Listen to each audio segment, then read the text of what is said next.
इस वक्त की बड़ी खबर, सहकारिता मंत्री अरविंद भदौरिया का बयान आया है। मेरे भाई को दिग्विजय सिंह ने घर से उठवाया था, ये कहा है अरविंद भदौरिया ने। मुझे डरा धमका रहे थे दिग्विजय सिंह। भदौरिया ने दिग्विजय सिंह पर निशाना साधा।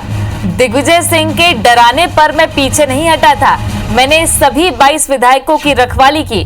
अरविंद भदौरिया जो एक मुख्य किरदार के रूप में जब एमपी में सियासी ड्रामा चल रहा था उस समय अरविंद भदौरिया सुर्खियों में थे, इसलिए क्योंकि उनके ही अगुवाई में जो 22 विधायक थे वो लगातार चल रहे थे और उनकी रखवाली उन्होंने बहुत अच्छे तरीके से की है। ये खुद ही कह रहे हैं अरविंद भदौरिया, जो अभी फिलहाल मध्य प्रदेश सरकार में मंत्री हैं। उन्होंने दिग्विजय सिंह पर निशाना साधा। उन्होंने कहा कि दिग्विजय ने मुझे धमकाया था लेकिन मैं डरा नहीं और पीछे नहीं हटा।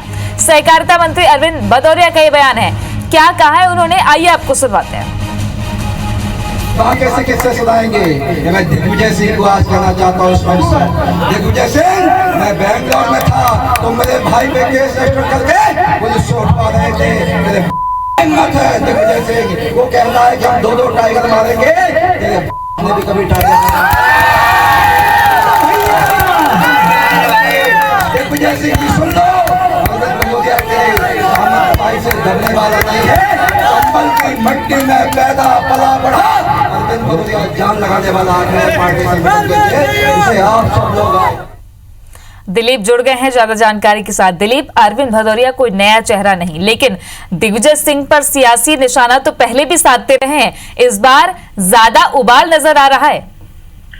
जी निश्चित तौर पर आप देख सकते हैं कि जो शिवराज के जो नए जो मंत्रिमंडल जो हुआ था उसमें जो इनको जो जगह मिली है, सहकारिता मंत्री जो बनाए गए हैं जो अरविंद भदौरिया, और अरविंद भदौरिया जैसे सहकारिता मंत्री बनने के बाद काफी उत्साहित नजर जिस तरह से आ रहे हैं। आपने देखा होगा जो बयानों में जिस तरह कटाक्ष जो जाहिर नजर आ रहे हैं, और जो मंत्री बनने के बाद जिस तरह से वो आज वो जो भिंड के प्रथम नगर आगमन पर उन्होंने एक निराला रंग, जो भिंड का जो निराला रंग जो बिहार है वहां पर एक कार्यक्रम का आयोजन किया गया था। और इसमें जो कार्यकर्ताओं का जो सम्मेलन था उसमें भाग लिया था। कार्यकर्ताओं को संबोधित करते हुए उन्होंने जो इस तरह से जो बयान दिया है दिग्विजय के ऊपर जो निशाना साधा है। उनका कहना था कि मुझे धमकाया गया, तब मैंने कहा कि दिग्गी राजा कि मैं इस अभद्र भाषा का इसमें इस्तेमाल करते हुए जिस तरह से वो जिस तरह आपत्तिजनक जो अमर्यादा के शब्दों का इस्तेमाल किया है, काफी अभद्र भाषा का प्रयोग किया है इसमें।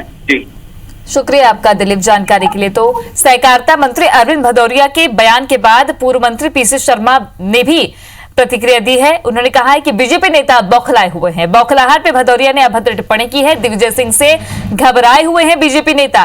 पीसी शर्मा ने निशाना साधा है अरविंद भदौरिया पर। बता दें कि पिछले कई दिनों से अरविंद भदौरिया लगातार अपने बयानों से सुर्खियों में है। वे कहते हैं कि कुछ कांग्रेस के जो नेता हैं वो अभी आए हैं, आगे और आएंगे। इस बीच दिग्विजय सिंह को लेकर एक बयान उन्होंने दिया सभा में, सार्वजनिक तौर पर यह बयान दिया जिसमें कुछ अभद्र भाषा का भी इस्तेमाल किया गया है। अब इस पर पूर्व मंत्री पीसी शर्मा ने निशाना साधा, कहा कि बीजेपी नेता बौखलाए हुए हैं। आकांक्षा जुड़ गई है ज्यादा जानकारी के साथ। आकांक्षा, 26 सीटों पर उपचुनाव है। एक तरफ कांग्रेस से पाला बदलकर बीजेपी में लोग आ रहे हैं, लेकिन ये जो अमर्यादित सियासत यहाँ पर चल रही है ये जाहिर तौर पर मध्य प्रदेश की अजब गजब राजनीति का प्रतीक। बिल्कुल, देखिए तृप्ति, आप बिल्कुल सही कह रही हैं। अमर्यादित भाषा का जो ये खेल चल रहा है ये कहीं ना कहीं लंबा खिंचता नजर आ रहा है, क्योंकि बीते समय से ही देख रहे हैं दोनों ही पार्टी के जो दिग्गज नेता हो चाहे वो विधायक हो, वो एक दूसरे पे छीटाकशी करने से बिल्कुल बाज नहीं आ रहे हैं। ऐसे ही एक जो बयान है वो सहकारिता मंत्री अरविंद भदौरिया का सामने आया, जिसमें उन्होंने साफ कहा है कि जो पूर्व मुख्यमंत्री दिग्विजय सिंह है उन्होंने उनके भाई को घर से उठवा लिया था, उनको काफी धमकी दी, लेकिन वो अपने स्टैंड पे कायम रहे। इसी को लेकर आज पूर्व मंत्री पीसी शर्मा ने बयान दिया। उनका साफ कहना है कि बीजेपी के नेता लगातार दिग्विजय सिंह की बातों से बौखला जाते हैं, दिग्विजय सिंह को देख के डर जाते हैं, जिसके कारण इस तरीके के बयान देते हैं। और अरविंद भदौरिया का जो बयान है वो बहुत ज्यादा अभद्र है।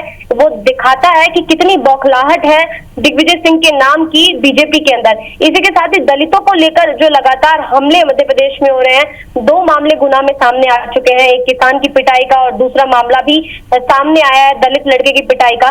तो कहीं ना कहीं पीसी शर्मा का कहना है कि हमले भी दलितों पर काफी बढ़ रहे हैं। और इसके बाद इस तरीके की जो टिप्पणी है वो निंदनीय है। इस तरीके की ओछी राजनीति बीजेपी को नहीं करनी चाहिए।